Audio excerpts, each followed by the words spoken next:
وَلَنَبْلُوَنَّكُمْ بِشَيْءٍ مِّنَ الْخَوْفِ وَالْجُوعِ وَنَقْصٍ مِّنَ الْأَمْوَالِ وَالْأَنفُسِ وَالثَّمَرَاتِ وَبَشِّرِ الصَّابِرِينَ। জোরে বলুন আল্লাহু আকবার।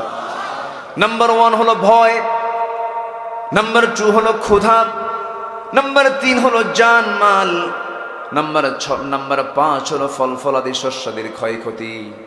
এই সমস্ত বিষয় দিয়ে আল্লাহ রাব্বুল আলামিন বান্দাকে পরীক্ষা করেন।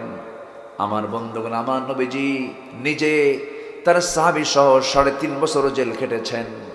কি খেটেছেন? জেল খেটেছেন। তাহলে জেল খাটা যদি নবীদের কাজ হয়, তাহলে জেল খাটাও সুন্নত কিনা বলেন? আজ থেকে জেল খাটা কি সুন্নাত?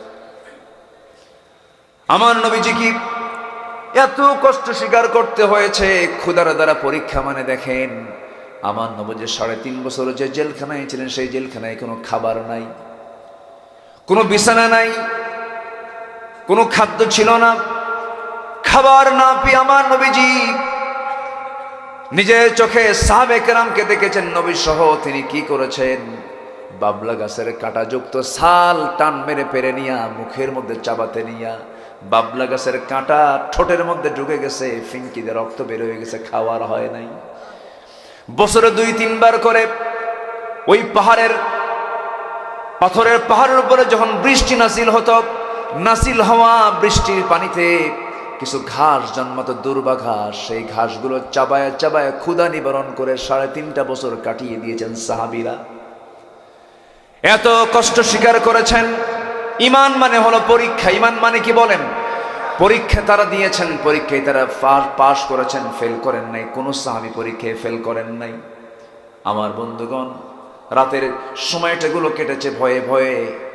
আমার নবীজির ঘরের মধ্যে হামলা করা হয়েছে, সাহাবীদের বাড়ি বাড়ি হামলা করা হয়েছে। খাব্বাবকে ধরে একজন কর্মকার ছিলেন, লোহা পিটায় জীবিকা নির্বাহ করতেন। খাব্বাব ইবনে আরাদকে ধরে সেই যে অঙ্গার দিয়ে সে লোহা গরম করতেন, সে অঙ্গারগুলো পরে আগুন থেকে তুলে নিয়ে অঙ্গারটাকে সাজাইয়া দিয়া তার হাত দুটা পা দুইটা বেঁধে দিয়া তাকে অঙ্গারের উপরে তাকে পিঠ চাপা দিয়ে শুয়ে রাখা হয়েছে। সেই আগুনের অঙ্গারগুলো পিঠের মধ্যে ঢুকে গেছে, চর্বিগুলো গলে গলে পচা দুর্গন্ধ বের হয়েছে। খাব্বাবের মুখ থেকে কোনো আওয়াজ বের হয়নি, শুধু আওয়াজ বের হয়েছে লা ইলাহা ইল্লাল্লাহ, লা ইলাহা, আরো জোরে লা ইলাহা ইল্লাল্লাহ, লা ইলাহা, লা ইলাহা ইল্লাল্লাহ মুহাম্মাদুর রাসূলুল্লাহ সাল্লাল্লাহু আলাইহি ওয়াসাল্লাম খুবাইবকে ধরে মক্কা থেকে মদিনা থেকে ধরে এনে মদিনা মক্কার জেলখানায় রাখা হলো। ভয় দেখানো হলো। ইমানের পরীক্ষা হবে কয়টা জিনিস দিয়ে বলেন? 5টা জিনিস দিয়া মামলার হুমকি দেখাইছে, হামলা করেছে, আঘাত করেছে, বুলডোজার দিয়ে বাড়িঘর ভেঙে দিয়েছে। কিন্তু আমার দেশের ইমানদার মুজাহিদরা কি থেমেছিল? ফাঁসির মঞ্চে নিয়ে যাবে, হাসতে হাসতে দৌড়া যায়। বলা হলো, নিজামী সাহেব আপনি দৌড়ান কেন? ওই জায়গায় তো মরণের জায়গা। নিজামী রাহিমাহুল্লাহ বলছেন, দৌড়াচ্ছে এই জন্য আমি ওই জায়গায় গেলেই তো আমি আমার জান্নাত পেয়ে যাব। যেরকম সুবহানাল্লাহ। ওয়াসারিউ ইলা মাগফিরাতিন মির রাব্বিকুম ওয়া জান্নাতিন আরদুহাস সামাওয়াতি ওয়াল আরদ। আমার বন্ধুগণ, খুবাইবকে ধরে নিয়ে চলে গেল, মক্কার জেলখানায় আটকে রাখা হলো। সবাই বলল, তুমিও কুরাইশ, আমরাও কুরাইশ। ঘুম থেকে উঠেই তোমার আত্মীয় স্বজন চোখে পড়ে। কি হলো? বাপদাদার ধর্মের চুনকালি মেরে তুমি কেন মুহাম্মদকে গ্রহণ করতে গেলে? ছেড়ে দাও। খুবাইব বললেন, না রে না, তোমরা বুঝতে পারো না, আমি তো হক বুঝেছি, হকটাকে গ্রহণ করে নিয়েছি, আমি এটা ছাড়বো না কখনো। শেষ পর্যন্ত খাবার বন্ধ করে দিল। খাবার বন্ধ করলে কি হবে দেখেন, ভয় দেখালো, এক পরীক্ষা হলো। আবার খাবার ক্ষুধা দিল, আরেক পরীক্ষা শুরু হলো। খোবায়েব ক্ষুধা পেলেন, কিন্তু ক্ষুধা বন্ধ করলে কি করবে, খাবার বন্ধ করলে কি হবে, কারণ খাবার দেওয়ার মালিক তিনি আমার কে। 2 মাস 3 মাস খাবার নাই, ফেরেশতা মারফত আল্লাহ রাব্বুল আলামিন তার কাছে খাবার পাঠায়া দিলেন। শেষ রাতের আধারে কে যেন আঙ্গুরের ছড়া ঝুলায় রাখে, একটা করে আঙ্গুরের ছড়া থেকে একটা করে আঙ্গুর খান, আল্লাহর নামের জিকির করেন। এই কথা যখন কুরাইশদের মাঝে প্রচার হয়ে গেল, খোবাবের চেহারা সুন্দর হয়ে যাচ্ছে, আরো নুরানি চেহারা হয়ে যাচ্ছে। শেষ পর্যন্ত আইন পাশ করা হলো, খোবায়েবকে আমরা দুনিয়া থেকে বিদায় করে দেব, শুলে চড়ায় তাকে দুনিয়া থেকে হত্যা করব। খোবায়েবকে শেষ আলটিমেটাম দিয়ে ফেললো। খোবায়েব, এখনো সময় আছে, তুমি কি করবে বলো। খোবায়েব বলছেন, তোমরা আমার প্রতি যত অত্যাচারের মাত্রা বাড়ায় দেবে, আমার ইমানের পরিমাণ তত পাকা হয়ে যাবে। খোবায়েবের খাবার বন্ধ করে দেওয়া হলো। শেষ পর্যন্ত সুরে চড়ানোর সিদ্ধান্ত হলো। বলা হলো, খোবায়েব, তোমার বউ বাচ্চা আছে, তাদের সঙ্গে তোমার কোনো কথাবার্তা বলার প্রয়োজন আছে নাকি, সাক্ষাৎ করে দেব। সঙ্গে সঙ্গে খোবায়েব বললেন, না, তোমরা যদি আমার শেষ সাক্ষাতের প্রত্যাশা যদি পূরণ করতে চাও, আমাকে ওযুর পানি দিয়ে দাও, ওযু বানায় নামাজে দাঁড়া, আমি আল্লাহর সঙ্গে সাক্ষাৎ করতে চাই। ওযুর পানি দেওয়া হলো, নামাজে দাঁড়ালেন। প্রথম রাকাতটা খুব মনোযোগ দিলেন, আস্তে আস্তে পড়লেন। দ্বিতীয় রাকাতে তাড়াহুড়ো করে নামাজ পড়ছিলেন। তিনি মনে মনে ভাবলেন, তারা বুঝি এরকম যদি মনে করে খোবায়েব মৃত্যুর ভয় নামাজটাকে লম্বা করছে। নামাজ শেষ করেই হাত দুটো উঁচু করে বলছে, আসমানের মালিক আল্লাহ, আজকে 4-5 মাস হয়ে গেল নবীজির সুন্দর চেহারা দেখতে পাই না, মনে হয় আমি মারা যাব। আমি যদি দুনিয়া থেকে বিদায় হয়ে যাই, আল্লাহ তোমার কাছে ফরিয়াদ, আমার বিদায় সালামটা তুমি আল্লাহ আমার নবীর দরবারে পৌঁছায় দিও। জোরে বলুন সুবহানাল্লাহ। নবীর মুহাব্বতের দরকার কম না বেশি? কম না বেশি? সবাই বলি সাল্লাল্লাহু আলাইহি ওয়াসাল্লাম। এটা পাতলা পাতলা পড়বো না, ঘন ঘন পড়বো, ঘন ঘন পড়বো। মুহাব্বত কমবে না, বাড়বে, বেড়ে যাবে। আমার নবীর প্রিয় সাহাবী এই দোয়া সম্পন্ন করলেন। সবাই তার হাত পা বেঁধে শুলে চড়াইয়া দিল। এমন সময় একজন ব্যক্তি এসে বলছে, ও খোবায়েব, তোকে যে জায়গায় আমরা চড়াইয়া দিলাম, এই জায়গায় তোরে না চড়াইয়া দে, মুহাম্মদকে যদি হাত পা বাঁধতাম কতই না ভালো হতো। এই কথা শোনার সঙ্গে সঙ্গেই মুখের মধ্যে কয়েক মিনিট ধরে থুতু জমা করে, সেই জমা করা থুতু তার মুখ বরাবর মেরে দিয়ে বলছে, আল্লাহর কসম করে বলি, আমার চোখের সামনে আমার নবীর একটা পশমের ক্ষতি হবে, আমি তাকে হালে ছেড়ে দিতাম না। জোরে কোন আল্লাহু আকবার, আরো জোরে আল্লাহু আকবার। আমার বন্ধুগণ, শেষ পর্যন্ত কি হলো, খোবায়েব রাদিয়াল্লাহু তাআলা আনহুকে শেষ পর্যন্ত দুনিয়া থেকে বিদায় করার জন্য চূড়ান্ত সিদ্ধান্ত নেওয়া হয়ে গেল। খোবায়েবকে বলা হলো, খোবায়েব এখনো সময় আছে, তুমি কি করবে বলো। খোবায়েব বললেন, তোমরা আমার প্রতি অত্যাচার যত বাড়াতেছ, আমার আল্লাহ তাআলা আমার জান্নাত 7টা দেখায়, 8টা জান্নাত দেখায় দিতেছেন। খোবায়েবের সঙ্গে সঙ্গে একজন এসে ডান হাতে আঘাত করলো। খোবায়েব মুস্কি মুস্কি হাসি মারেন। বাম হাতে আঘাত করলো, চিৎকার মেরে মেরে হাসেন। সঙ্গে সঙ্গে বলা হলো, ও খোবায়েব, তোমার হাত পা কেটে দিচ্ছি, তোমার আনন্দ এত বাড়লো কেন, কি হয়েছে? এবার তিনি বলছেন, তোমরা আমার একটা করে হাত, একটা করে অঙ্গহানি করো, আর আল্লাহ তাআলা জান্নাতের একটা করে হুর আমাকে একটা একটা করে দেখায় দেন। দুনিয়া থেকে বিদায় নিলেন। নবীজি মদিনার মসজিদ থেকে হঠাৎ করে দাঁড়ায় গেলেন, সাহাবায়ে কেরামকে সামনে রেখে সালাম দিচ্ছেন, সালামুন আলাইকা ইয়া খোবায়েব, সালামুন আলাইকা ইয়া খোবায়েব, হে খোবায়েব, তোমাকে সালাম, তোমাকে সালাম। এই সালাম দিচ্ছেন। ওমরে ফারুক বলছেন, হুজুর, আমাদের খোবায়েবের কি হয়েছে? রাসূল বলছেন, খোবায়েব তো দুনিয়াতে নাই, আমি আমার নবুয়তের চোখে দেখতেছি, খোবায়েব জান্নাতের পাখি হয়ে জান্নাতের মধ্যে উড়ে বেড়াতেছে।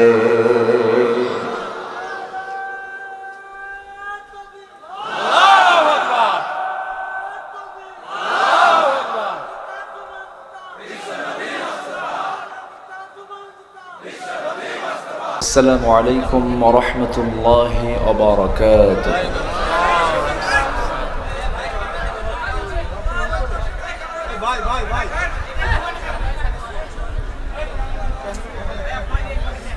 السلام عليكم ورحمة الله وبركاته.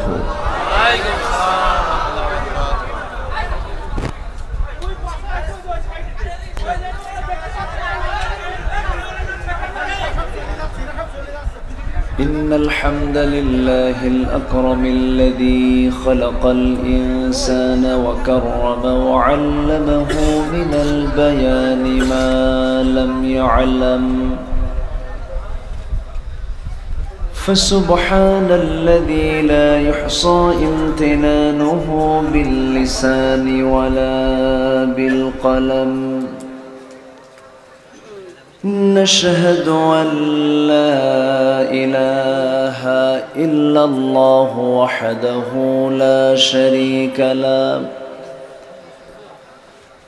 ونشهد أن سيدنا وحبيبنا ومولانا محمدًا عبده ورسوله الذي أرسله بالحق بشيرا ونذيرا وداعيا إلى الله بإذنه وسراجا منيرا. فقد قال الله تعالى في كلامه المجيد وفرقانه الحميد: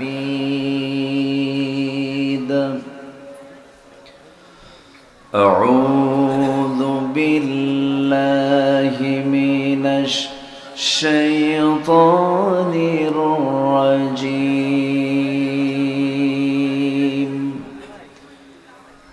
بسم الله الرحمن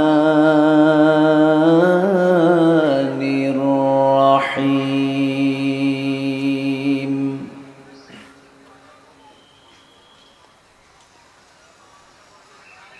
يا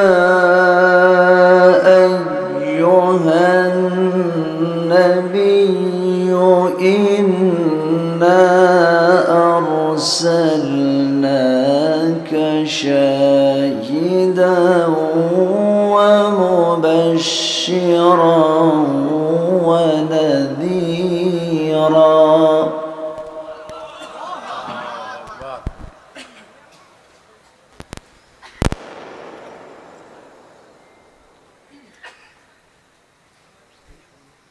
مبشرا ونذيرا وداعيا إلى الله بإذنه وسراجا منيرا.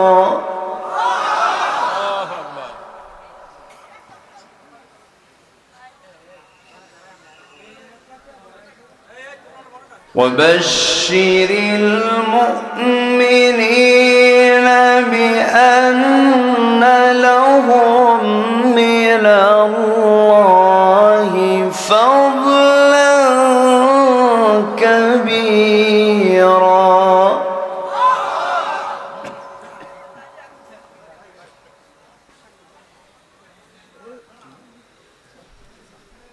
ولا تطع الكافرين والمنافقين ودع أذاهم وتوكل على الله.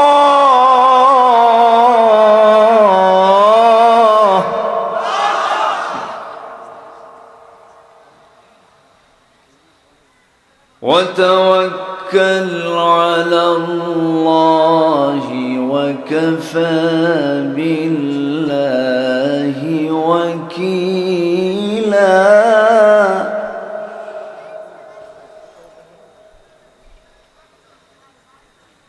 الله أكبر.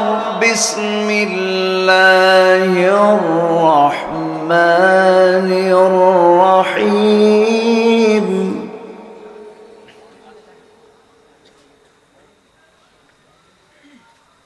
إن الله وملائكته وملائكته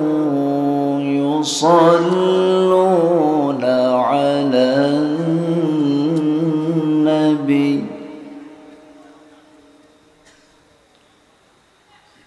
يا أيها الذين آمنوا صلوا عليه وسلموا تسليما اللهم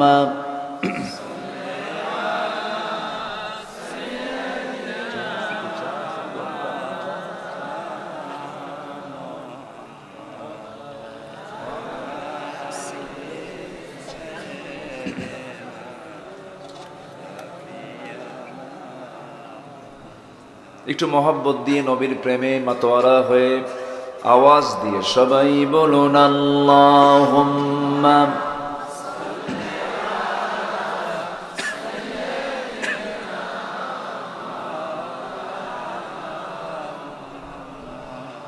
ওয়া আলা আলি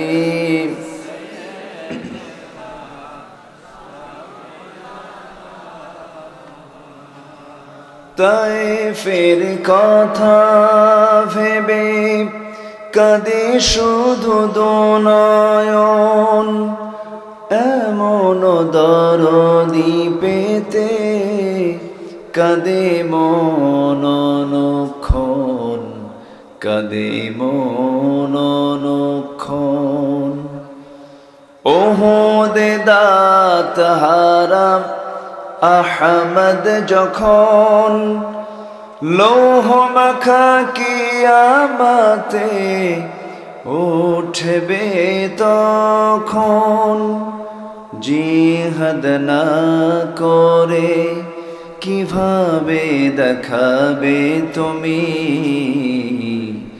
চাঁদ চেহারা রূপে ওয়াতুল আল্লাহুম্মা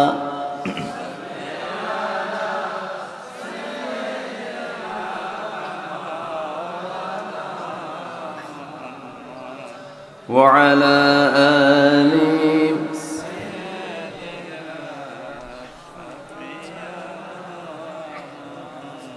সবাই বলুন বালাগাল উলা বিকামালিহি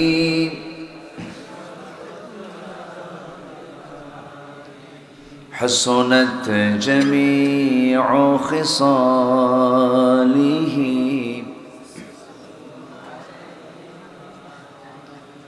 सूरत यूसुफ बिदारी हिकमत लुक़मान मा क़ारिए क़ुरआन बारी ये है दिले सादमान मा बलगल उला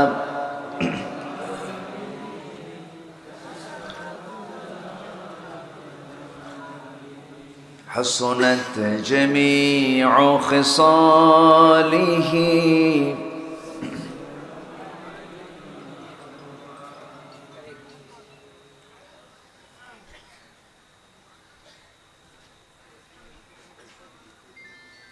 কুষ্টিয়া জেলার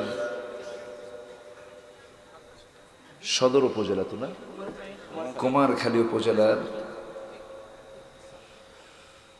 কারি মাওলানা নাজিমউদ্দিন মডেল মাদ্রাসা এতিমখানা মাহফিল ইন্তজামে কমিটি কর্তৃক আয়োজিত চতুর্থ বার্ষিকী তাফসীরুল কোরআন মাহফিল 2024 আজকের এই মহৎ আয়োজনের সম্মানিত সভাপতি জনাব ফজলে রব্বি, আজকের মাহফিলের সম্মানিত পরিচালক মাওলানা নাঈমউদ্দিন, প্রধান অতিথি বিশিষ্ট সমাজসেবক ইসলাম দরদী ব্যক্তিত্ব জনাব শেখ সাদি, আজকের মাহফিলের বরেণ্য অতিথি আমার স্নেহধন্য অনুজ মাওলানা বাইজিদ হুসাইন, উপস্থিত হাজরাত উলামায়ে কেরাম, ফদলা ইজাম, সুশীল সমাজ, জাতির শ্রেষ্ঠ সন্তান, শিক্ষক মণ্ডলী, জাতির বিবেক, সাংবাদিকবৃন্দ, সামনে উপস্থিত দূরে কাছের বিভিন্ন স্থান থেকে ছুটে আসা কালেমার ঝান্ডাবাহী, তাওহীদের পতাকাবাহী, দ্বীন ইসলামের নরসারদুল বীর মুজাহিদ, প্রাণ প্রিয় সম্মানিত দ্বীনি ভাইরা, আড়ালে বসে আছেন শ্রদ্ধেয়া সম্মানিতা মা বোনেরা, আলোচনার সূচনায় আনুষ্ঠানিকতার মধ্য দিয়ে আমার পক্ষ থেকে আবারও দিল খোলা সালাম, আসসালামু আলাইকুম ওয়া রাহমাতুল্লাহি ওয়া বারাকাতুহু। সবাই কেমন আছেন? আমাকে প্রশ্ন করলেন, আল্লাহ তাআলা আমাকে তো আপনার মতোই রেখেছেন। বলি আলহামদুলিল্লাহ, 5ই অগাস্টের পর থেকে একটু ভালো আছি আমরা। ভালো আছেন তো আপনারা সবাই নাকি? এই মঞ্চে আসতে কত টেনশন হতো, কত কি বলতো।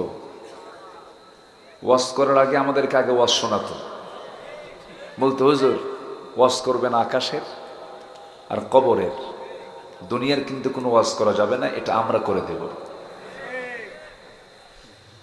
তো সেই ভয়টার নাই, সেই টেনশনটা নাই।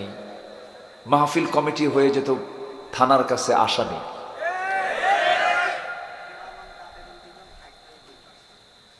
সম্মানিত ভাইয়েরা, আমরা একটি সুন্দর প্ল্যাটফর্ম পেয়েছি কোরআন শোনার জন্য। এমন পরিবেশ সৃষ্টি করে দিয়েছেন তিনি কে? সেই মহান রবের শানে বলে উঠছি আলহামদুলিল্লাহ। সবাই বলছি আল্লাহুম্মা ইন্নী আসআলুকা আল হুদা ওয়াত তুকা ওয়াল আফাফা ওয়াল গিনা। সবাই বলি আল্লাহুম্মা লাকা আসলামতু ওয়া বিকা আমানতু ওয়া আলাইকা তাওয়াক্কালতু ওয়া ইলাইকা আনাবতু ওয়া বিকা খাসামতু। আমরা আল্লাহ তাআলার শুকর আদায় করে নিলাম। সম্মানিত হাজিরিন, উঠতে একটু দেরি হয়ে গেছে, আসতেও আমি বিলম্ব করে ফেলেছি। আমার দেশের রাস্তা এই 54 বছর আমরা দেখে আসি, রাস্তার কাজ কি শেষ হয়? একদিকে শুরু করে আরেকদিকে শেষ না হতেই আবার সামনে থাকে না। আমি অবাক হয়ে গেছি। গত বছর রাস্তা ভালো ছিল, যশোর থেকে এই কুষ্টিয়া পর্যন্ত শেষ হয়ে গেছে, একদম নষ্ট হয়ে গেছে। সম্মানিত ভাইয়েরা, মহান রবের অশেষ মেহেরবানি, আল্লাহ তাআলা আমাদেরকে মানুষ হিসাবে সৃষ্টি করেছেন। এই পৃথিবীতে যত মখলুক আছে, কত হাজার মখলুক, এটা ভুল তথ্য। 18,000 মখলুকাত, এটা ভুল। এটা আমরা শুনেছি এতদিন, ভুল কথা শুনেছি। 18,000 শুধু কেন, অসংখ্য মখলুকাত, জলভাগে স্থলভাগে যত মখলুকাত আছে, সমস্ত মখলুকাতের ভিতরে আল্লাহ তাআলা সবচাইতে শ্রেষ্ঠ মখলুক করে শরাফত দিয়ে, মর্যাদা দিয়ে আল্লাহ তাআলা যাকে পাঠিয়েছেন তার নাম হলো মানুষ। সবচেয়ে সম্মান দেওয়া হয়েছে কাকে? মানুষকে। সেই মানুষের শুধু বিচার হবে, শুধু জিনের বিচার হবে, জিন এবং ইনসান ছাড়া বাকি এই অসংখ্য মখলুকাত যা আমরা দেখছি এবং যা চোখের আড়ালে আমাদের রয়ে গেছে, কোনো প্রাণীর মরার পরে আর কোনো বিচার নাই।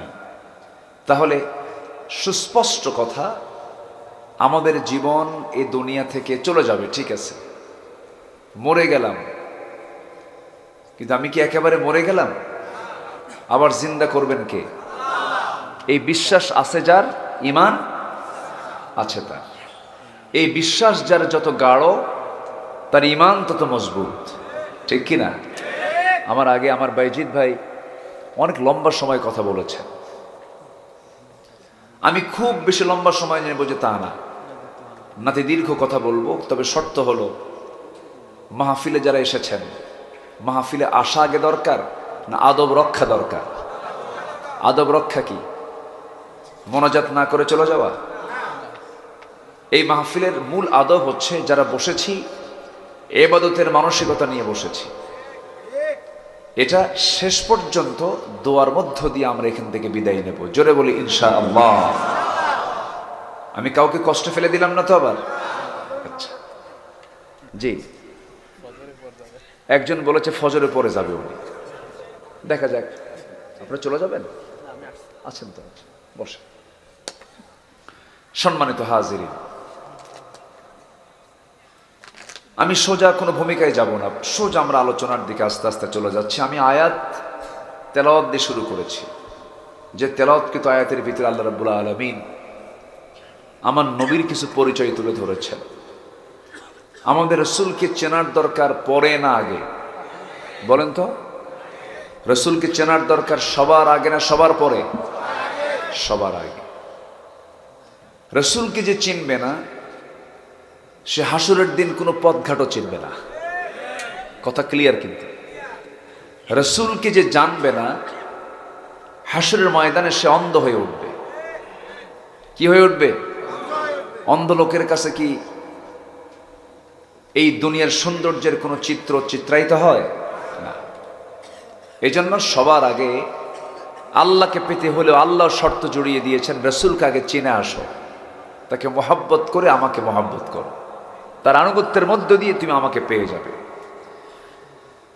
সম্মানিত ভাইয়েরা, কিন্তু আমাদের মহাব্বত হয়ে গেছে ওয়ালা তুতিল কাফিরিন ওয়াল মুনাফিকিন।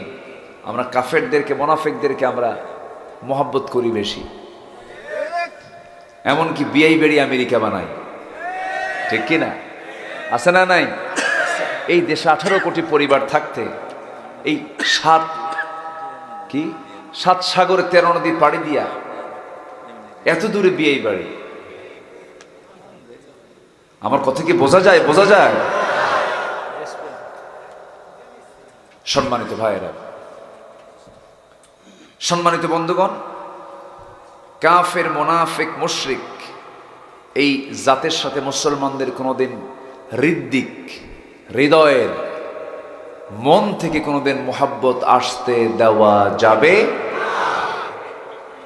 যখনই আপনার সম্পর্ক মুমিনের চাইতে কাফেরদের, মুশরিকদের সঙ্গে সম্পর্ক গাঢ় হয়ে যাবে, তখন ভাবতে হবে আপনি ঈমানের ক্যান্সার আক্রান্ত। কিসের ক্যান্সারে? ঈমানের ক্যান্সার হয়ে গেছে আপনার। আসুন ধীরে ধীরে আমরা আলোচনার দিকে চলে যাচ্ছি। আমরা একটি সুন্দর পরিবেশ ফিরে পেয়েছি, এটা আল্লাহ দান করেছেন। ওই ছাত্ররা, ওই যুবকদের সিনা থেকে ভয় দূর করে দিয়েছেন তিনি কে? আসতে, তিনি কে? যদি তারা ভয় পেত এই বিজয়কে আসতো? তাহলে ভয়টা দূর করে দেওয়ার মালিক কে? আল্লাহ তাআলা। যদি তারা ভয় করে ফেলতো, আল্লাহ রাব্বুল আলামিন বলেন ইল্লা তানফিরু ইউআযযিবকুম আযাবান আলীমান ওয়া ইস্তাবদিল কওমান গায়রাকুম ওয়া লা তাদুররুহু শাইআ। তোমরা যদি পালাতে তাহলে তোমাদের উপরে এমন একটা জাতি চাপিয়ে দিতাম যাদের কোনো ক্ষতি তোমরা করতে পারতে না। আমার বন্ধুগণ, অন্যের বিরুদ্ধে প্রতিরোধ করার জন্য যে সাহস, সেই সাহসগুলো যুবকদের মধ্যে তৈরি করে দিয়েছেন তিনি আমার কে? মূলত বিজয়টা দিয়েছেন তিনি কে? 16 বছর। কত বছর? 16 বছর। ফেরাউন বেঁচে ছিল 1600 বছর। সংখ্যা যে মিলল কেমনে বুঝলাম না। রাগ করতেছেন আপনারা? ফেরাউন মনেই করে নাই যে আমি মরব। ফেরাউন চিন্তাই করে নাই যে আমার ক্ষমতার এমন পতন হবে। যে ফেরাউন মূসা আলাইহিস সালামকে নিষিদ্ধ করতে গিয়ে তাকে মেরে ফেলার জন্য জন্ম থেকে প্ল্যান করেছে, শেষে দরিয়ায় চুবায়া মারবে আল্লাহর পয়গম্বরকে, তার সাহাবা সহ। সেই দরিয়ায় চুবান খাইল কে? আস্তে কে খাইলো? 7 দিন আগে ইসলামী দলকে নিষিদ্ধ করলো, 7 দিনও পার হয়নি তারা নিষিদ্ধ হয়ে গেছে।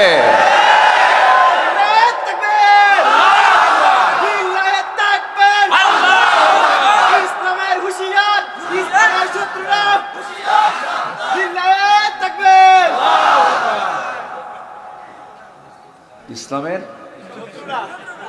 তো কই তারা? কিসের সাবধান? নাই তো, স্লোগান চেঞ্জ করতে হবে এখন। নাই তো কই, কিসের সাবধান হবে? আমাদের সাবধান করার দরকার আছে নাকি এখন? আচ্ছা যাই হোক, ওরা ঠিক মতোই আছে তো। আমরা এখন সাবধান হই, আমাদের এখন ভালো হওয়া দরকার। চাঁদাবাজি চলছে এখনো, কিছু শ্রেণী চাঁদাবাজি করে, আছে না নাই? জমি দখল করে, জায়গা দখল করার মতো কিছু কুলাঙ্গার এখনো আছে না নাই? আমাদের চরিত্র আগে ভালো করতে হবে। আসুন, যদি কোনো বান্দার ভিতরে 15টা চারিত্রিক গুণ যদি চলে আসে, ও বান্দা সহজেই জান্নাতে চলে যাবে। একটাও কি বলেছি আমি? এই 15টা চরিত্র আমরা আজকে শিখে যাব, এই গুণ আমরা শিখে যাব। জোরে বলি ইনশাআল্লাহ। যে গুণগুলো ছিল আমার নবী মুহাম্মদ সাল্লাল্লাহু আলাইহি ওয়াসাল্লামের ভিতরে। আসুন ধীরে ধীরে মূল আলোচনার দিকে আস্তে আস্তে চলে যাচ্ছি। সম্মানিত ভাইয়েরা, সম্মানিত বন্ধুগণ, আল্লাহ তাআলা এই কোরআন আমার আপনার জন্য দিয়েছেন অকল্যাণ না কল্যাণে? আসতে বলবেন, অকল্যাণ না কল্যাণে? কল্যাণের জন্য দিয়েছেন। আমার লাভ না ক্ষতির জন্য দিয়েছেন? কিন্তু দুঃখ লাগে, 54 বছর এই দেশ স্বাধীন হয়েছে, 71, 2024, এই 53-54 বছর প্রত্যেক মুসলিমের জন্য নামাজ পড়া কি, সালাত আদায় করা কি, প্রত্যেক মুসলিমের জন্য কোরআনটা সহি করে তেলাওয়াত করা কি? শিক্ষা ডিপার্টমেন্ট ছিল, আছে এখনো। এডুকেশন মিনিস্ট্রি আছে না নাই? আচ্ছা, তারা কি দায়িত্ব পালন করলেন এত বছরে? এই জাতির সিংহভাগ মানুষ এখনো কোরআনটা পড়তেই পারে না। যা কিছু হয়েছে, যতটুকু মাদ্রাসা মসজিদগুলো হয়েছে, আমার আপনার লাউ আর কদু বেচার টাকা দিয়ে হয়েছে, ঠিক কিনা? ক্রিকেটকে ডেভেলপ করার জন্য আপনাদের আশেপাশে সাকিব আল হাসান, আসসালাইকুম, বিসমিল্লাহ রহিম, মাঝখানে কইল না, অনেক কিছু বলল, ইলেকশনও করল। সম্মানিত ভাইয়েরা, সালাম দিতে পারে না, বিসমিল্লাহ বলতে পারে না, এত বড় একজন ক্রিকেটার। তারপরে এদেশের একজন শীর্ষস্থানীয় ব্যক্তি অনেকদিন আগে এক বক্তৃতায় বলেন, লাকুম দীনুকুম ওয়ালিয়া দীন, বুখারী শরীফের 40 পারা। আরেকজন বললেন, আগামীকাল ঈদুল আজহার জানাজা নামাজ, ঈদুল আজহার জানাজা নামাজ। এগুলো কি সাধারণ লোকের কথা না নেতাদের কথা? কেন হয়েছে এগুলো বলেন? এর মূল কারণ হলো কোরআনটা সিলেবাসে নিয়ে আসা হয় নাই। যা হয়েছে নিজেদের উদ্যোগে। এই যে আজকে মাদ্রাসা, এটা কি সরকারি উদ্যোগ? জনগণ লাউ আর কদু বেচে, বাঁশ বিক্রি করে, দিনে দিনে জমানো টাকা দিয়ে এই মাদ্রাসাগুলো হয়েছে। সম্মানিত ভাইয়েরা, আজকের এই মাহফিলে তো শুধু আমার তেলাওয়াত করার কথা, বাংলা কেন বলবো? কোরআন শুধু আলেমরা জানবে কেন? কোরআন প্রত্যেকটা মুসলমানকে জানতে হবে। বান্দা নামাজে দাঁড়াবে, ইমাম যে সূরা পড়বে সেই সূরার অনুবাদগুলো মুসল্লি বুঝবে, তবেই না সেটা জীবন্ত নামাজ। বোঝে না, এজন্য মুসল্লি, ইমাম যদি সূরা লম্বা করে, মুসল্লিকে আইলসা হুজুর, ও দিয়ে কাম হবে না। আর লোকমা তো আর দেওয়া যায় না, লম্বা সূরা ধরছে আর ছাড়ে না, বোঝেও না, পিছন থেকে এখন আওয়াজ মারে, আছে না নাই বলেন তো? মানে হুজুর আমার তো শেষ হয়ে গেছে, আপনি শেষ হইলই না এখনো। সম্মানিত ভাইয়েরা, তাহলে এই জাতির সিলেবাসের পরিবর্তনের দরকার আছে না নাই? আসতে বলবেন না, আছে না নাই? আচ্ছা, সম্মানিত বন্ধুগণ, ট্রান্সজেন্ডার মাঝখানে সিলেবাস ভুক্ত করেছিল। আসিফ মাহতাব শিক্ষকদের একটা প্রতীক, আমি তাকে ধন্যবাদ জানাই। ব্র্যাক ইউনিভার্সিটির একজন শিক্ষক, উনি প্রতিবাদ করেছেন এটাকে মিটিয়ে দেওয়ার জন্য। সম্মানিত বন্ধুগণ, ঘাপটি মারা নাস্তিক এখনো আছে না নাই? চলে যাবেন আমার থুইয়া? জরুরত আছে, খান নাই? খায় নাই, আমিও তো খাই নাই। আচ্ছা ঠিক আছে, জি, ওনাকে অনেক আগে যাওয়ার দরকার ছিল, আমি বসায় রেখেছি। আপনি যাবেন না তো আবার? আচ্ছা ঠিক আছে, ওনাকে একজন নিয়ে যান আস্তে করে, ওনার পিছনে আবার কেউ যায় না, তাহলে কিন্তু আমি বিপদে পড়ে যাব। বসেন সবাই। সম্মানিত বন্ধুগণ, জাতির সবই দেওয়া হলো কিন্তু শিক্ষা দেওয়া হলো না। লাভ আছে বলেন তো? আগে আমার দাদার আমলে, আমাদের মুরব্বীদের আমলে শিক্ষার হার বেশি ছিল না কম ছিল? বলেন বলেন বলেন। কম ছিল। কোনো বাবা মা কি সন্তানদের দ্বারা আক্রান্ত ছিল? মূর্খ হোক আমার দাদারা, বাপ মাকে সম্মানের উচ্চাসনের সমাসীন রাখত। তারা সম্মান করেছে, তাদের খেদমত করেছে। এখন শিক্ষার হার কমেছে না বেড়েছে?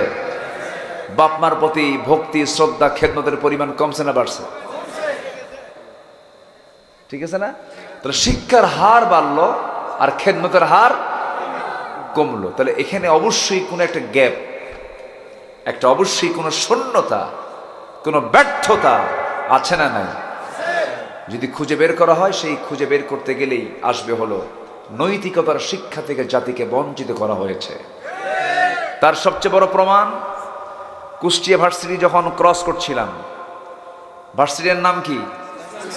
ইসলামী। নাম কি বলেন তো? ইসলামী। প্রত্যেক দিন লক্ষ লক্ষ টাকার বিড়ি বিক্রি হয়, বুঝলেন? ইসলামী না? ইসলামী তো।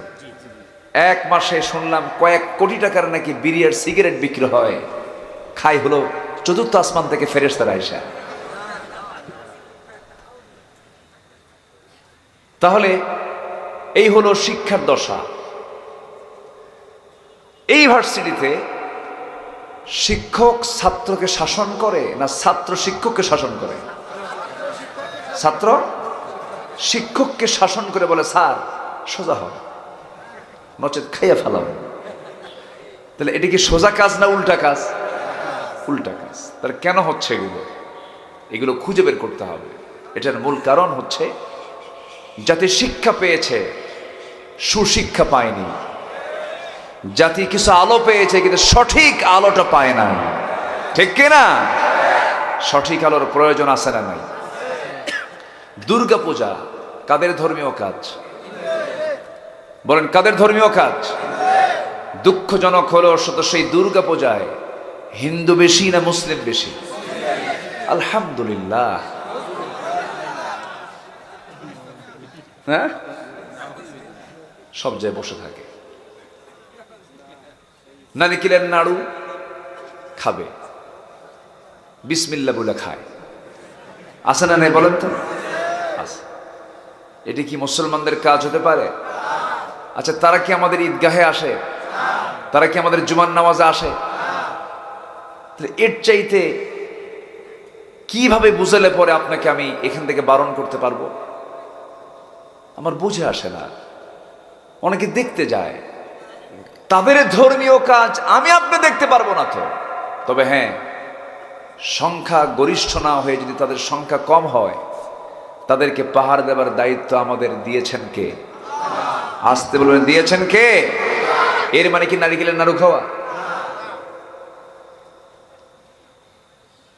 এতদিন ধরে কিছু নেতৃত্ব ছিল মুসলমান। ওই 62 নম্বর আয়াত, আল্লাহ বলছেন গোটা পৃথিবী শুধু নয়, গোটা পৃথিবীর মাঝে যা কিছু আছে সব আমি তোমার জন্য সৃষ্টি করে দিয়েছি।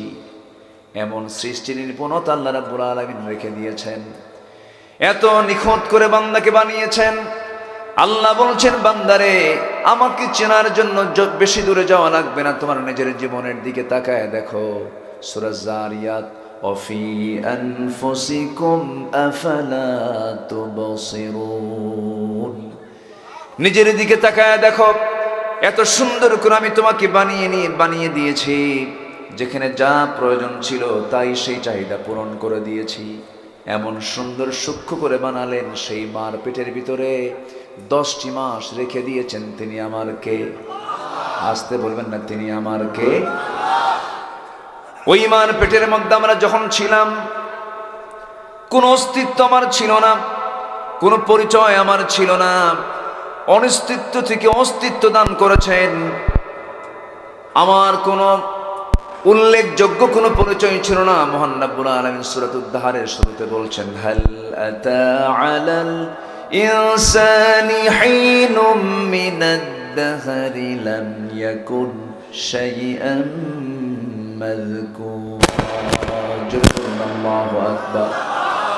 আল্লাহ রাব্বুল আলামিন সৃষ্টির নিপুণতা নিয়ে সূরা মুমিনুনের শুরুতে বলছেন, وَلَقَدْ خَلَقْنَا الْإِنسَانَ مِنْ سُلَالَةٍ مِّنْ طِينٍ ثُمَّ جَعَلْنَاهُ نُطْفَةً فِي قَرَارٍ مَّكِينٍ ثُمَّ خَلَقْنَا النُّطْفَةَ عَلَقَةً فَخَلَقْنَا الْعَلَقَةَ مُضْغَةً فخلقنا المضغة عظاما فكسونا العظام لحما ثم أنشأناه خلقا آخر فتبارك الله أحسن الخالقين। জোরে বলুন আল্লাহু আকবার।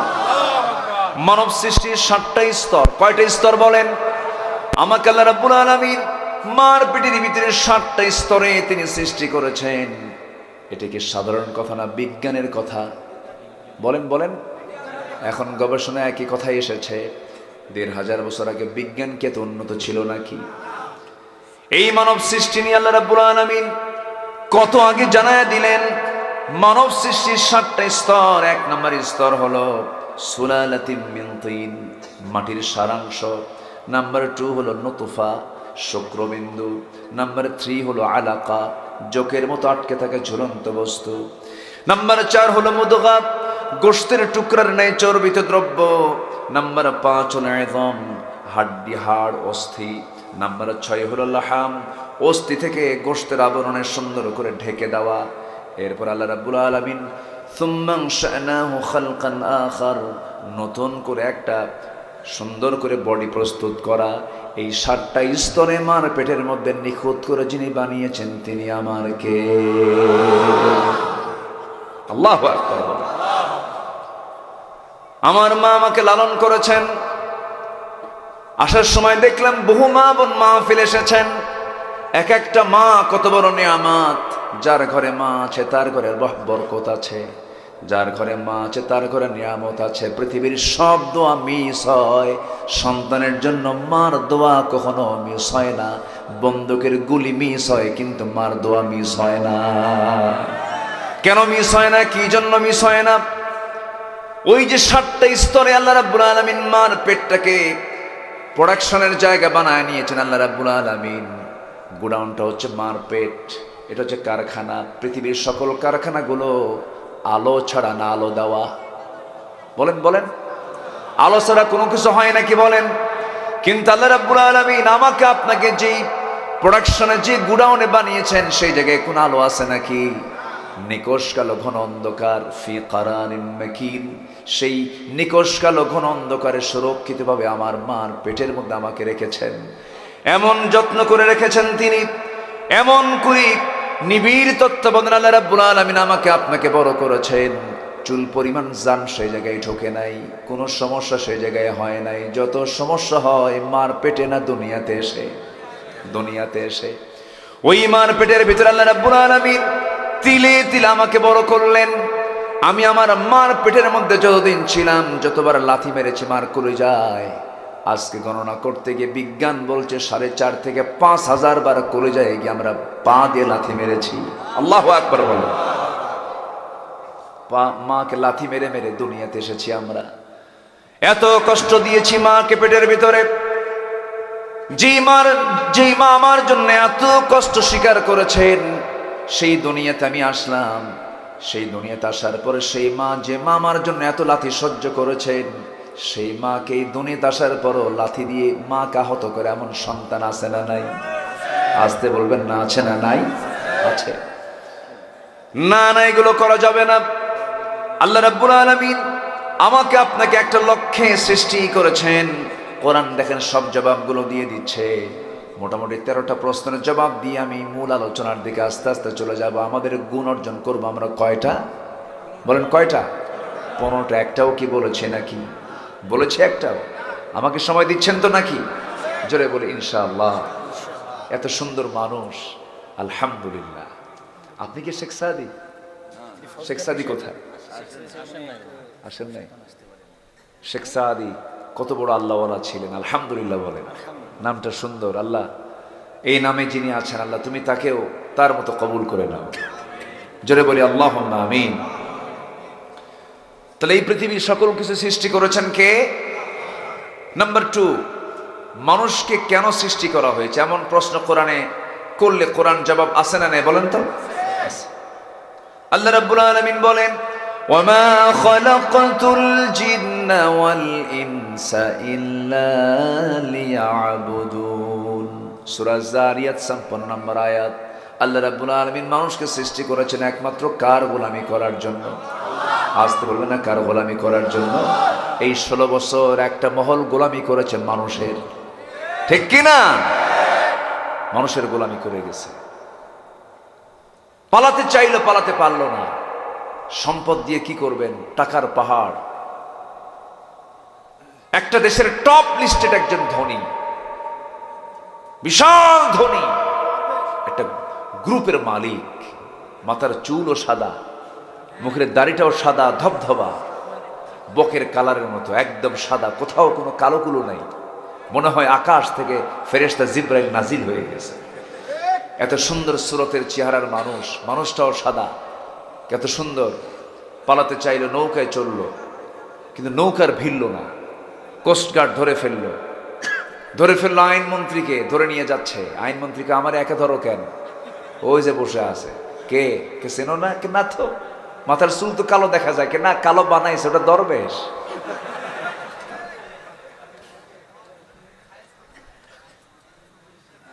সম্পদ কোনো কাজে আসে না। সম্মান দেওয়ার মালিককে, সম্মান দেওয়ার মালিককে।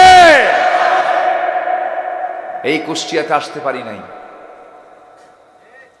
আমাকে আসতে দেওয়া হয়নি। আমরা নাকি রাজাকার। আমাকে বলা হয়েছিল রাজশাহীতে, বলা হলো আপনি আসবেন না। এক ওসি আমাকে ফোন দিয়ে বলে আপনারা তো রাজাকার। তো বললাম আপনি কি আমার চিনেন, দেখছেন? কেন? শুনছি। ওরা দেখে না, খালি শোনে। আর এমন দেখে 4 কিলোমিটার দূর থেকে দেখে। চোখের পাওয়ার ভালো, চোখের পাওয়ার খুব ভালো। আল্লামা সাঈদীর সাক্ষী সুখরঞ্জন বালি। আমি কথা বলেছি ঘন্টার পরে ঘন্টা। এই তো অগাস্টে গিয়েছিলাম, 17 অগাস্ট আল্লামা সাঈদী ফাউন্ডেশনে আমি মেহমান ছিলাম। তো তার এক সাক্ষী সাঈদীর বিরুদ্ধে সাক্ষী দিচ্ছে, আল্লামা সাঈদীর বিরুদ্ধে। সে সাক্ষীর জন্ম হলো 76, ঘটনা হলো 71। তার সাক্ষী তাহলে দেখলো কেমনে? রুহের জগৎ থেকে। কিসের জগৎ থেকে? রুহের জগৎ থেকে এই মিথ্যাচারগুলো করা হয়েছে। আমাকে যখন বলা হলো আপনি রাজাকার, আমি বললাম যে আপনি কি জানেন? আমি শুনেছি। বললাম যে 1971 সালে আমার মায়েরই বিয়ে হয় নাই। আমি রাজাকার বললাম কেমন? কিছু হলেই এই শব্দ শুধু তারা এটাকে তারা অজুহাত নিত, এটা অস্ত্র তারা ব্যবহার করতে, এটাকে অস্ত্র বানাতো। সর্বশেষ বানাতে গিয়ে মিস হয়ে গেছে। যখন কইছে রাজাকারের নাতিপতিরা চাকরি পাবে, এই কথার জনগণ গিলে নাই। ঠিক কিনা বলেন? অহংকার লিখতে কি বেশি সময় লাগে? অহংকার শব্দটা ছোট, কিন্তু অহংকার ঢুকেছে যার ভেতরে, ধ্বংস তার সুনিশ্চিত। ঠিক কিনা? ধ্বংস তার নিশ্চিত, অনির্বার্য। সম্মানিত ভাইয়েরা, ধর্মের ব্যবসা আমরা করি না। ধর্মের ব্যবসা তারাই করে যারা জনগণকে ধোঁকা দেবার জন্য দাড়ি রাখে, আবার জনগণকে ধোঁকা দেবার জন্য দাড়ি কাটে, আবার সিলেটে গিয়ে আরেকজন বাসার জন্য দাড়ি রাখছে। মনে আছে আপনাদের? মনে আছে? কলার পাতায় শুয়ে আছে। কিসের পাতায়? কলার পাতায় শুয়ে আছে, থাকার জায়গা না। একজন বিচারপতি। চিন্তা করুন, আল্লামা সাঈদী কত আগে বলেছিলেন, এমন একটি সময় আসবে পালানোর জন্য একটি ইঁদুরের গর্ত খুঁজে পাবা না। কত আগের বক্তব্য, হুবহু মিলে গেছে। আল্লাহওয়ালা, কোন সন্দেহ? আপনার সন্দেহ লাগলে আমার সন্দেহ মনে হয় না। এরপরে কত আগের বক্তব্য, শুধু গোড়ায় নাড়া দেব, মামু বাড়ি দিল্লি গিয়ে পড়বা। সোজা কোথায় গিয়ে পড়ছে?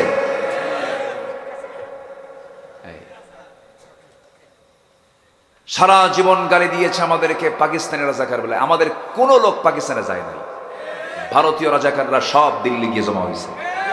ঠিক কিনা? এগুলো বিভাজন করলেন কেন? কেন বিভাজন করলেন? আজকে যদি দেশটাকে আগায় নিতেন, আগায় নিবেন কেমনে? এমন সংসার 18 লক্ষ কোটি টাকা দেশের ঋণ, আর সেখান থেকে 11 লক্ষ কোটি টাকা তারাই পাচার করে নিয়ে চলে গেছে। জেলখানাগুলো আল্লাহর ওলি দিয়ে ভরায় ফেলছিল। ঠিক কিনা বলেন? আল্লামা সাঈদীর মতো ব্যক্তিকে 13 বছর কি পরিমাণ জুলুম করা হয়েছে। এই বিজয়, এই অর্জন এমনি এমনি আসেনি। এর পেছনে বহু রক্ত, বহু শ্রম, বহু ত্যাগ, বহু হামলা মামলা স্বীকার করতে হয়েছে অনেক আল্লাহর পছন্দের বান্দাদের। সম্মানিত ভাইয়েরা, আমি কি আলোচনা চালাবো? জোরে বলুন ইনশাআল্লাহ। এই জীবন মৃত্যু কে দিয়েছেন? আসতে বলেন, কে দিয়েছেন? কেন দিয়েছেন? খারাপ কাজের জন্য না ভালো কাজের জন্য? ভালো কাজের জন্য। আল্লাহ রাব্বুল আলামিন বলেন, الذي خلق الموت والحياة ليبلوكم أيكم أحسن عملا وهو العزيز الغفور। জোরে বলুন আল্লাহু আকবার। তিনি সেই মহান সত্তা যিনি জীবন এবং মৃত্যু সৃষ্টি করেছেন, যেন তিনি বুঝে নিতে পারেন তোমাদের মধ্যে কোন কোন বান্দাগুলো ভালো আমল করে যেতে পারে। এই জন্য ভালো আমল করার জন্য আমরা দুনিয়াতে এসেছি। আল্লাহ রাব্বুল আলামিন নাম্বার 4 প্রশ্ন যদি করি, কোরআন তোমার এই উপদেশগুলো তোমার কেউ গ্রহণ করবে? সায়াযাক্কারু মান ইয়াখশা। যারা আল্লাহকে ভয় করবে তারাই কোরআনটাকে ফলো করবে, মেনে চলবে। তোমাকে ভয় করে চললে পরে কি প্রতিদান পাওয়া যাবে? আল্লাহ রাব্বুল আলামিন বলেন, লাকিনিল্লাযীনা ইত্তাকাও রাব্বাহুম লাহুম জান্নাতুন তাজরি মিন তাহতিহাল আনহার খালিদিনা ফিহা নুজুলাম মিন ইনদিল্লাহ। জোরে বলুন আল্লাহু আকবার। আয়াত বললে বরকত কমে না বাড়ে? যে আলোচনা আয়াত বেশি হয় সে আলোচনায় বরকত বেশি হয়ে যায়। নাম্বার 5 হলো, আমার বন্ধুগণ, এই দুনিয়াতে তোমাকে ভয় করে চলতে গেলে কি ধরনের বিপদের পরীক্ষার সম্মুখীন হতে হয় কোরআন বলে দেয়। 5 ধরনের বিপদ হয়। কয় ধরনের বলেন? আল্লাহকে ভয় করলে পরে কয় বিপদ হয়? 5 বিপদ হয়। নাম্বার 1 হলো, আমার ভাইরা, তাহলে ঈমান আনলে তার পরীক্ষা আছে না নাই? কয়টা পরীক্ষা বলেন? কয়টা পরীক্ষা? 5টা পরীক্ষা। কোরআনের সামনে আমরা 13টা প্রশ্ন করব, এর মধ্যে 6টা প্রশ্ন করে ফেলেছি, আরো 5-6টা আছে। এই প্রশ্নগুলো শুনি আমরা মূল পয়েন্টের দিকে আস্তে আস্তে যাচ্ছি। নুরু, ওয়াজ কি শেষ না শুরু? দেখছেন মুরব্বী কয় কি? বয়স কত, কি আগ্রহ তার, বলি আলহামদুলিল্লাহ। কিছু মুরব্বী এখনো আছে যাদের স্পিরিট হলো যুবকদের মতো, আবার কিছু যুবক আছে বুড়ার মতো, আছে না নাই? আছে। যৌবনের গান সারা জীবন গাইতে হবে। ইমানদার কখনো বুড়ো হবে না, ইমানদার কখনো বুড়ো হবে না। নাম্বার 7, তোমার পথে চলতে আমরা বন্ধু হিসেবে কাকে গ্রহণ করব? কোরআনকে প্রশ্ন করলে তার জবাব আছে না নাই? আল্লাহর পথে চলতে গেলে, কোরআনের পথে চলতে গেলে বন্ধু হবে 3 জন। কয়জন বলেন তো? বলেন কয়জন? 3 জন। এর আগে বলেছি আমাদের পরীক্ষা কয়টা? 5টা। বন্ধু কয়জন? 3 জন। সব মনে থাকবে তো? আমার আগের আলোচক তো বহু লম্বা সময় কথা বলেছেন, তার লেকচার আমার লেকচার সব মনে থাকবে তো ইনশাআল্লাহ? আচ্ছা, মনে থাকবে তো ইনশাআল্লাহ। এত সুন্দর মানুষ, কেউ নড়েও না চড়েও না, আলহামদুলিল্লাহ। মায়েরা কি আছে মাহফিলে? আছে অনেক, আমাদের থেকে বেশি। যে আল্লাহ তুমি মাদের অংশগ্রহণকে তুমি আল্লাহ কবুল করো, জোরে বলি আল্লাহুম্মা আমিন। আমার দেশের মায়েরা ভালো, কিন্তু ভাইদের একটু সমস্যা বেশি। নতুন বউ একটু যদি সুন্দরী হয়, পরপুরুষকে দেখাতে খুব ভালোবাসে। এরকম কিছু স্বামী আছে না নাই? বউটাকে সুন্দর করে সাজায়, R15 না, হ্যাঁ, ভার্সন 3, 4, 5, ও এরকমও আছে আবার। আচ্ছা, R15 ভার্সন, একদম লেটেস্ট আপডেট। তো এই সমস্ত হুন্ডার আবার প্যাসেঞ্জার সিট হলো উঁচা, আর ড্রাইভিং সিটটা হলো নিচু, মানে নিচতলা আর দোতলা। নিচতলায় স্বামী বসে, আর উপরতলায় বউকে বসায় দেয়, যেন কারো চিনতে দেখতে যেন সমস্যা না হয়। উঠায় নিল, একদম শুরু করলো। কি বলবো, কুমারখালীর কোন সাইড থেকে ধরি, ঢুকলাম যে কোন দিক দিয়ে বুঝলাম না কিছু। আমি এই দিক দিয়ে, কুমারখালী তো ওই দিকে হওয়ার কথা না, কোন দিকে? লাশ তো পদ্মার পার, তাই না? জি। গোটা শহর ঘুরালো, তা আবার ঘুরানোর সময় হুন্ডার আবার যেটা দিয়ে ধোঁয়া বের হয়, ওটার নাম কি? ওটা সরায় ফেলে, যেন এমন আওয়াজ হয় তাকাতে বাধ্য। এটা কি যায়, বোঝেন নাই? আউট গেল একখান। গোটা নগর ঘুরে সন্ধ্যাবেলায় পদ্মা পাড়ে গিয়ে লাল টকটকে শাড়ি পরায়া, লাল লিপস্টিক ঠোঁটে লাগায়া, কপালে এক টিপ লাগায়া, চুলটা ছেড়ে দিয়া, 16 Pro Max আইফোন ছবি একখান তুলে এটাকে এডিট করে ফেসবুকে আপলোড করে আর্টিকেল লিখলো, টাইটেল লিখলো, প্রিয় বন্ধুরা আসুন আমার বউটাকে সবাই জামাতের সাথে দেখি। যেরকম নাউজুবিল্লাহ।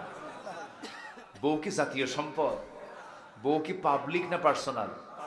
পার্সোনাল। পুরুষের দোষ আছে। আমার দেশের মায়েরা অনেক ভালো ছিল। আমার দেশের মারা স্বামীকে মানতে চায়, ভালো থাকতে চায়, কিন্তু মাদেরকে ভালো থাকতে দেয় না। এমন কিছু পুরুষ আছে না নাই? দুই একজন মহিলা কিছু বদমাইশ আছে, নাই যে তা না, স্বামী পারে না, এমন কিছু মহিলা আছে না নাই? উল্টা বুঝ দিয়ে দেয়।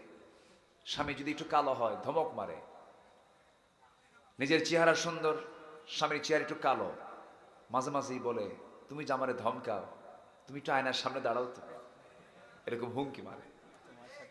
তোমার সাথে যে আমার সম্পর্ক হচ্ছে তোমার 14 গোষ্ঠীর কপাল, এরকম হুমকি ধামকি মারা কিছু মহিলা আছে না নাই? আছে না নাই? রাসূল এক কালো সাহাবীকে কাছে পেলেন। কালো সাহাবীর মন খারাপ। কালো সাহাবী তোমার মন খারাপ কেন? হুজুর আমার কপালে বউ নাই। কেন? যেটাই দেখতে যায় আমার দেখে পছন্দ কেউ করে না। রাসূল বললেন তোমার বলেছে কে বলেছে তোমার বউ নাই? আমি তোমার দায়িত্ব নিলাম, যাও তোমার বিয়ের দায়িত্ব আমি রাসূল নিয়ে নিলাম। হুজুর তাহলে তাড়াতাড়ি ব্যবস্থা করেন, যাও অমুক বাড়িতে ইবনে ওহাবের মেয়ে আছে, চলে গেছে, মেয়ের বাড়িতে গিয়ে মেয়ের বাপকে ডাক দিয়ে বলে, এই ইবনে ওহাব এইদিকে আসো, রসুল পাঠাইছে আমার সঙ্গে তোমার মেয়ের বিয়ের প্রস্তাব দিয়ে তাড়াতাড়ি ফয়সালা করো। হুমকি দিয়ে ফেলেছেন, কারণ রসুল বলছে আর উপায় নাই না করার। কিন্তু মেয়ের বাপ বলতেছে যে না, আমার মেয়ের অনুমতি তো লাগবেই, আমার মেয়ে যদি অনুমতি দেয় তোমার বিয়ে হবে।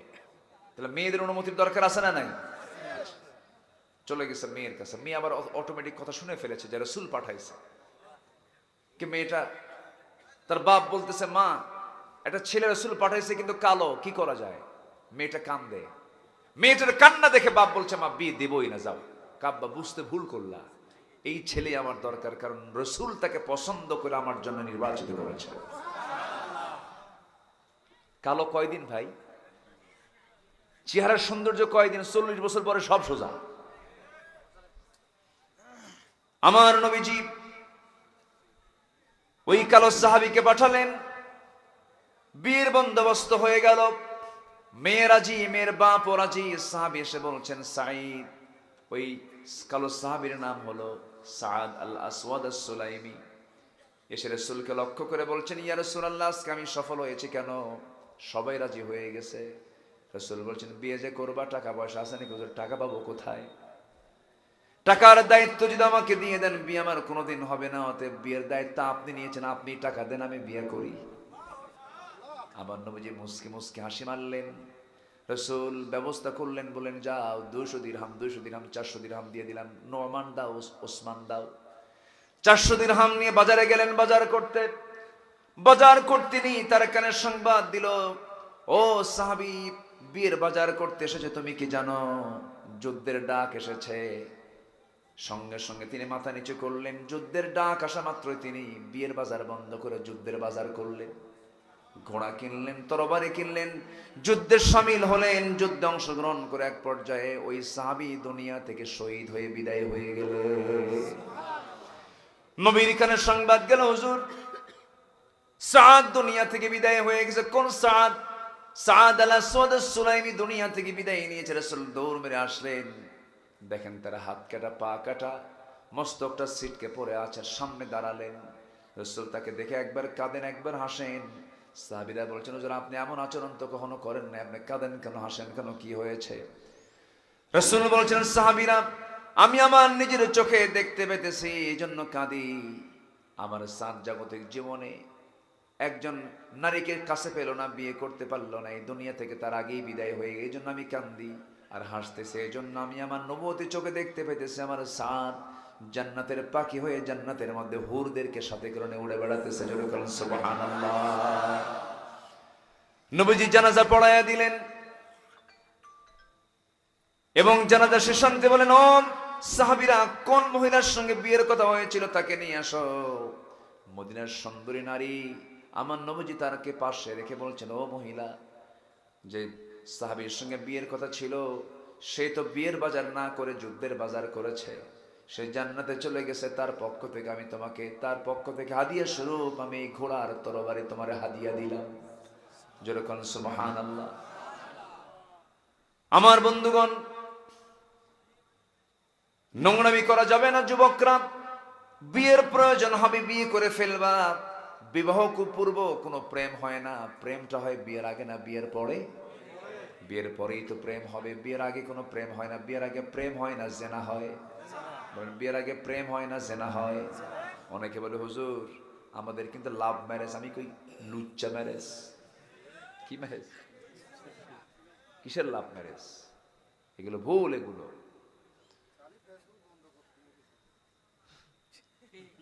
ফেসবুক,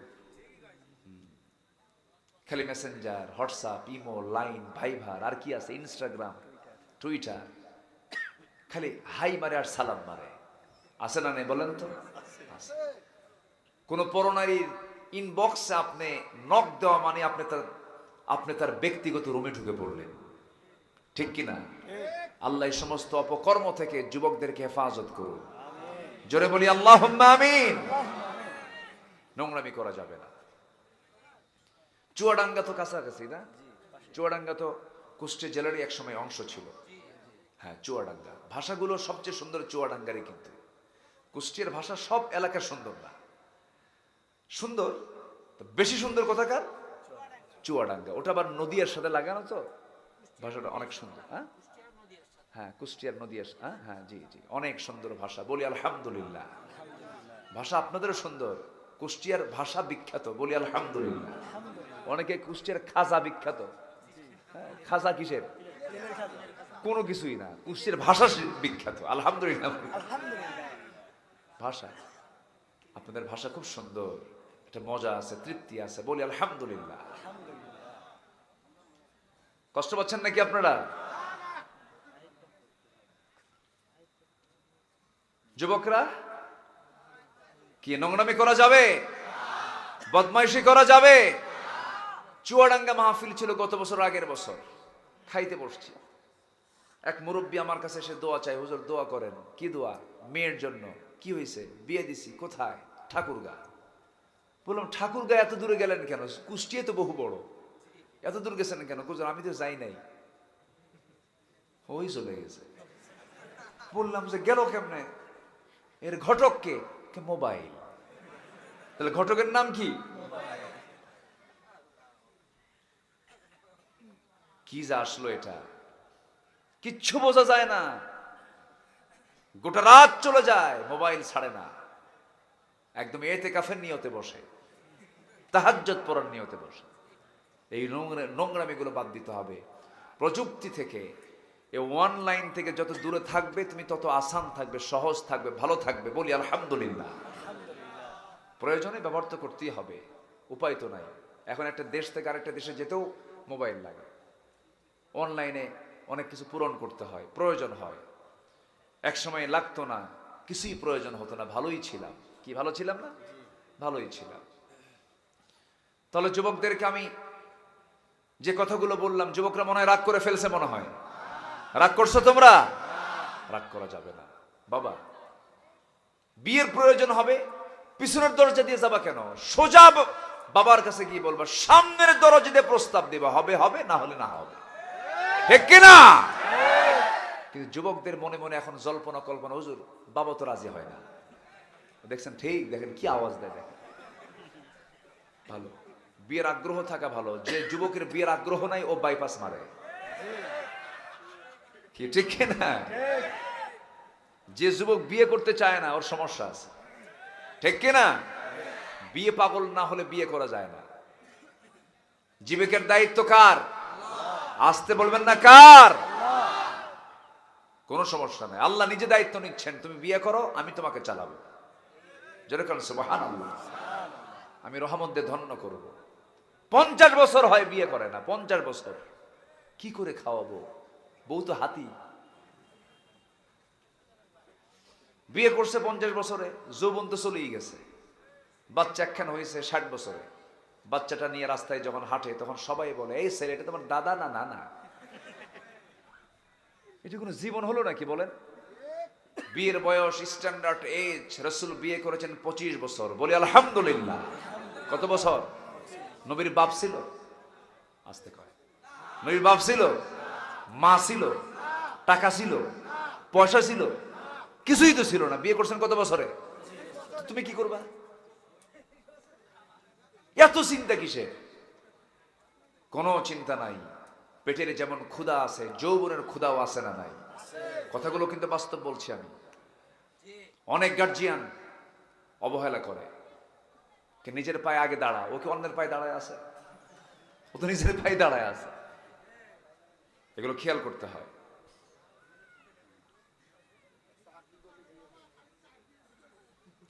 দেখছেন, মুরব্বী তো ভালো ভালো, ওনার মানে স্মরণ শক্তি ভালো। ভাবতেছিলাম যে উনি মনে ওয়াজগুলো বুঝবেন না, খুব ভালো। বিয়ের কথাই কয় না, দেখছেন? চাচাকে যদি বলা হয়, উনি এখন বিয়ের জন্য প্রস্তুতি নেবে।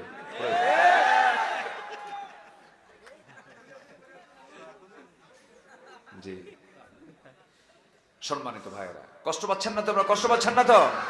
বলি আলহামদুলিল্লাহ। কিন্তু চরিত্র হতে হবে কয় নাম্বার? চরিত্র হতে হবে কয় নাম্বার? 1 নাম্বার। সম্মানিত ভাইয়েরা, আমাদের চারিত্রিক সৌন্দর্য সবচেয়ে বড় সৌন্দর্য। বাড়িঘর করলেন, সুন্দর দেখা যায়। পোশাক আশাক কাপড় পরলাম, সুন্দর দেখা যায়, কিন্তু চরিত্র যদি অসুন্দর হয়, এই সৌন্দর্য দিয়ে কোনো লাভ। এক নম্বর সৌন্দর্য ফিরে আসবে আমার চারিত্রিক, এক নম্বর হলো সততা দিয়ে। কি দিয়ে বলেন তো? সততা। দোকানের নাম সততা ক্লথ স্টোর।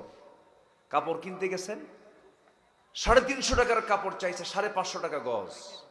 কয়শো টাকা গজ বেশি? বলেন কত কত? কে ভাই 450 টাকা গজ দিলে হয় না? কে ভাই আমার কেনাই নাই। দোকানের নাম কি?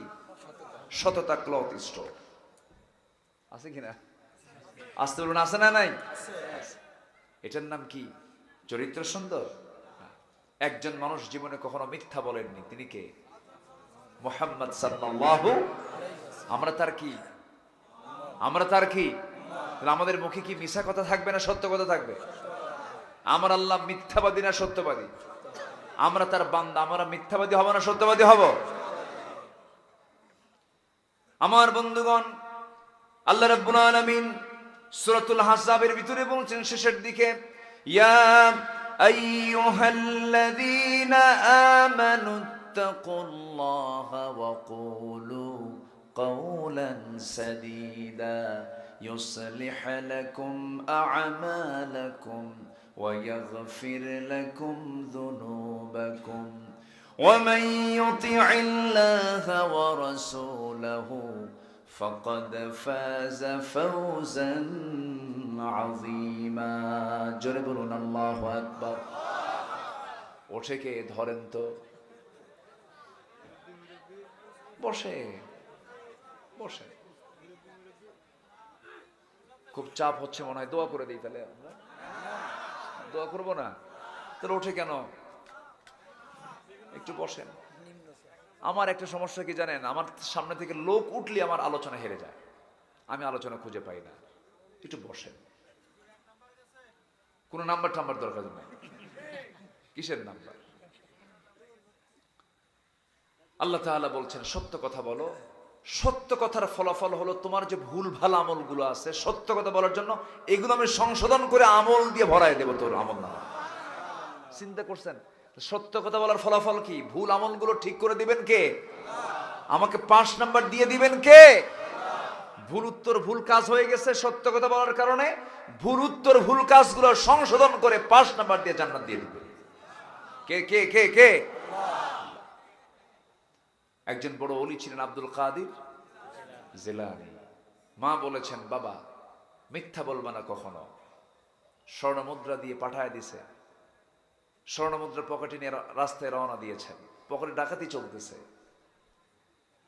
দস্যুরা সবার কাছ থেকে সব ছিনতাই করে নিয়ে নিচ্ছে। আব্দুল কাদের জিলানী এবার সামনে পড়ছে, বলতে তোমার কাছে আছে কি? কিন্তু আমার পকেটে এই যে স্বর্ণ মুদ্রা, এই যে এই যে এই যে সব নাও।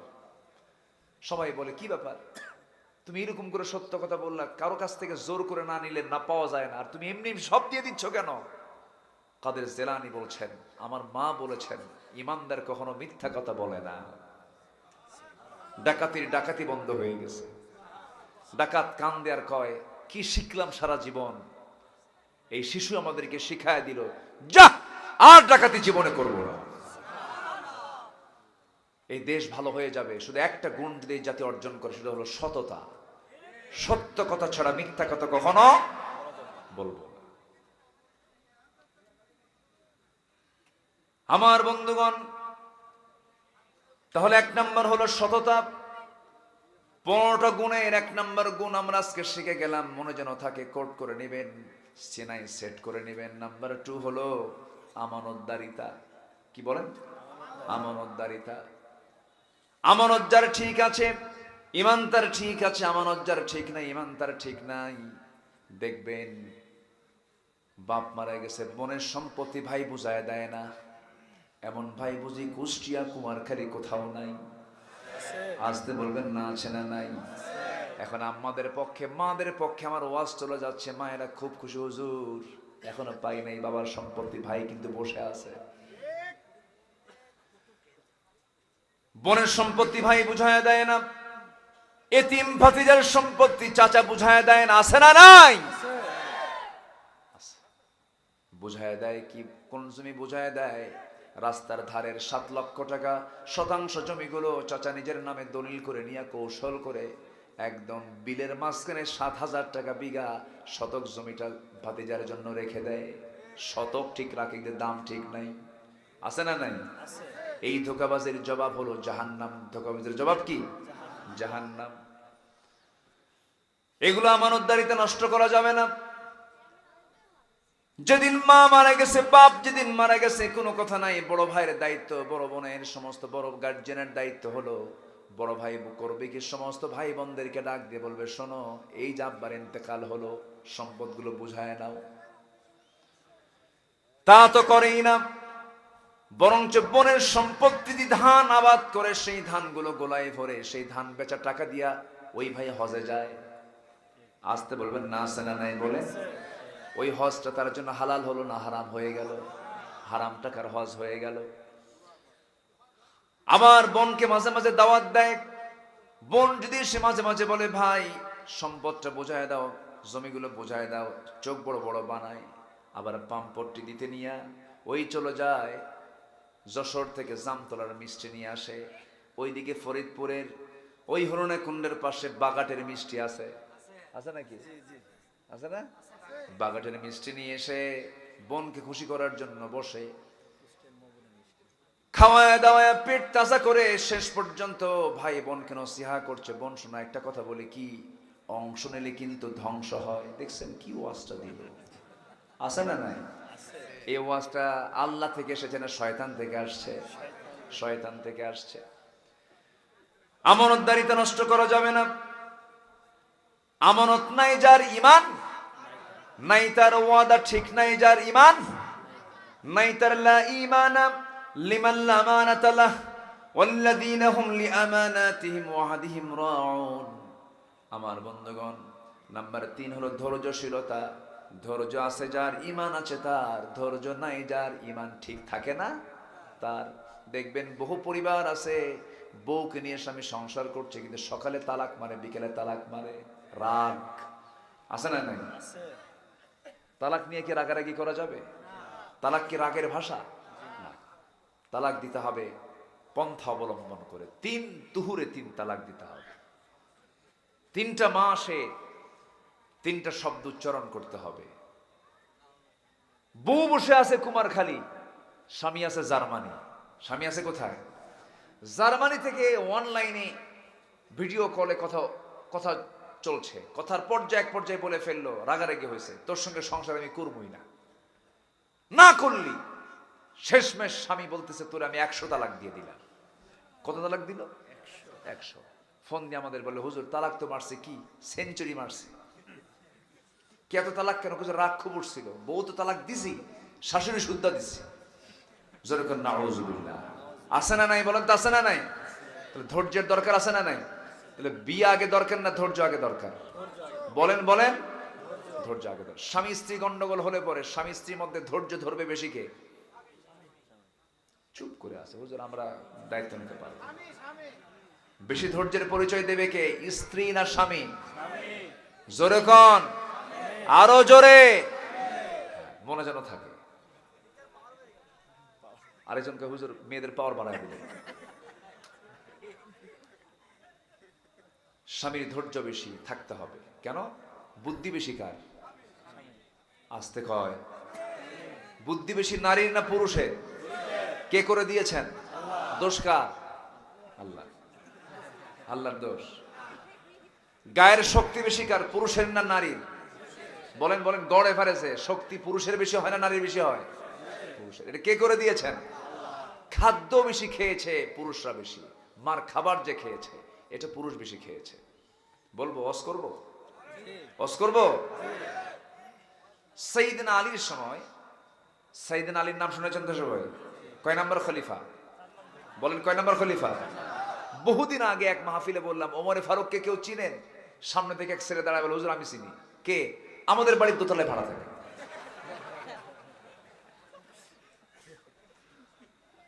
সাইয়েদনা আলী কয় নম্বর খলিফা? 4 নম্বর খলিফা। তো খলিফাতুল মুসলিমিন আলী উনি বসে আছেন, ওনার কাছে একটা রিপোর্ট আসলো। ওই সময় ওই জামানায় 2 মহিলা পেটে বাচ্চা নিয়ে তারা একটা অন্ধকার ঘরে ঘুমিয়ে পড়েছে। আল্লাহর কি ফায়সালা, ঘুমন্ত অবস্থায় ডেলিভারি হয়ে গেছে অন্ধকার রাতেই। কিন্তু কার একটা ছেলে একটা মেয়ে, কার ছেলে কার মেয়ে অবশ্যই দুই মহিলা জানে। সকালবেলা গন্ডগোল লাগছে, দুই মহিলা গন্ডগোল লাগছে ছেলে নিয়ে, বলতেছে এটা আমার ছেলে, এটা আমার ছেলে। ওই সময় তার এই কি টেস্ট বলে, এটা ডিএনএ টেস্ট তো আগে ছিল না। এটা আমার ছেলে, এটা আমার ছেলে, মারামারি, চরম মারামারি। এটা সাইয়েদনা আলী পর্যন্ত গড়ালো। তিনি বললেন এরা তো জানে, কিন্তু এরকম তো গোপন করছে, তাহলে কি করা যায়? তো দুজনকে নিয়ে যাও ঘরের মধ্যে, দুজনের স্তন থেকে দুধ বের করো, কাচের গ্লাসে রাখো। কাচের গ্লাসে রাখা হলো। কাচের গ্লাসে দুধ রাখার পরে সাইয়েদনা আলী বললেন দেখো তো কোন গ্লাসের দুধটা ঘন আর কোন গ্লাসের দুধটা পাতলা। যখন বলা হলো এই গ্লাসের দুধটা ঘন, এই গ্লাসের দুধটা পাতলা, সঙ্গে সঙ্গে সাইয়েদনা আলী বললেন যে গ্লাসের দুধটা ঘন, সেই ঘন দুধ আলীকে আল্লাহ রাব্বুল আলামিন ছেলে সন্তানের মা বানিয়েছেন। পাতলা দুধ যে স্তন থেকে বের হয়েছে, সেই পাতলা দুধ খাবারটা আল্লাহ তাআলা নারী মেয়ে সন্তানের জন্য বরাদ্দ করেছেন। সুন্দর করে জবাব দিয়ে দিলেন। দুজন মহিলার কাছে ঘন দুধ অলির কোলে ছেলে সন্তান দেওয়া হলো, পাতলা দুধ অলির কোলে মেয়ে সন্তানকে দেওয়া হলো। দুজন সন্তানের দুজন মায়ের কোলে দেওয়া হলো। আমার ওয়াজও শেষ হয়ে গেল।